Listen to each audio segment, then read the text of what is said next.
ఆంధ్రప్రదేశ్ రాష్ట్రంలో ఎంబీబీఎస్ ప్రవేశాల కోసం convener quota మొదటి రౌండ్ ఇప్పటికే పూర్తయింది.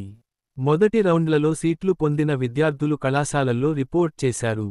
ఇప్పుడు రెండో రౌండ్ వెబ్ ఆప్షన్స్ కోసం డాక్టర్ ఎన్టీఆర్ ఆరోగ్య విశ్వవిద్యాలయం (NTRUHS) అధికారిక వెబ్సైట్లో నోటిఫికేషన్ను విడుదల చేసింది. ఈ రౌండ్లలో తిరుపతి జిల్లాలోని అన్నాగౌరి మెడికల్ కాలేజ్ కొత్తగా చేర్చబడింది. దీనికి 100 సీట్లు కేటాయించారు. అలాగే ఒంగోలులోని జి.ఎం.సిలో 30 సీట్లు, నంద్యాలలోని శాంతిరాం మెడికల్ కళాశాలలో 50 సీట్లు కొత్తగా జతచేయబడ్డాయి. ఈ కొత్త సీట్లలో ఒంగోలులో 26, అన్నాగౌరిలో 50, శాంతిరాంలో 25 సీట్లు కన్వీనర్ కోటాకు కేటాయించారు.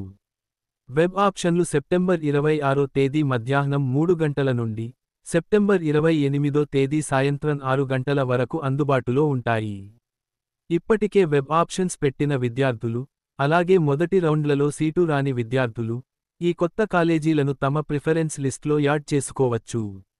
మొదటి రౌండ్లలో సీటు వచ్చి అప్గ్రేడేషన్ కోసం ఎదురుచూస్తున్న విద్యార్థులు తమకు వచ్చిన కాలేజీ కంటే పైన కొత్త కాలేజీలను పెట్టుకోవచ్చు. మొదటిసారిగా వెబ్ ఆప్షన్స్ పెట్టుకునే విద్యార్థులు అన్ని కాలేజీలను ఎంచుకోవాలి. రెండో రౌండ్లలో మొత్తం 417 సీట్లు అందుబాటులో ఉన్నాయి. ఇందులో మొదటి రౌండ్లలో రిపోర్ట్ చేయని 74 సీట్లు, ఫ్రీ ఎగ్జిట్ తీసుకున్న 61 సీట్లు, కొత్తగా యాడ్ అయిన 101 సీట్లు, మరియు గతంలో భర్తీ కాని 179 సీట్లు ఎన్సీసీ, స్పోర్ట్స్, ముస్లిం మైనారిటీ, క్యాప్ వంటి కోటాల నుంచి ఉన్నాయి. ముఖ్య గమనికలు: మొదటి రౌండ్లలో ఫ్రీ ఎగ్జిట్ తీసుకున్న విద్యార్థులు ఈ రౌండ్కు అర్హులు కారు.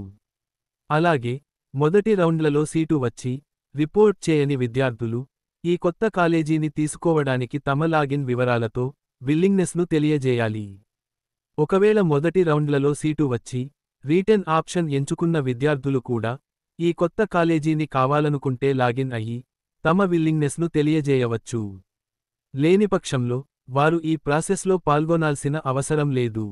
అందరూ జాగ్రత్తగా వెబ్ ఆప్షన్స్ పెట్టుకోవాలని, తొందరపడి మంచి కాలేజీలను వదులుకోవద్దని సూచించారు.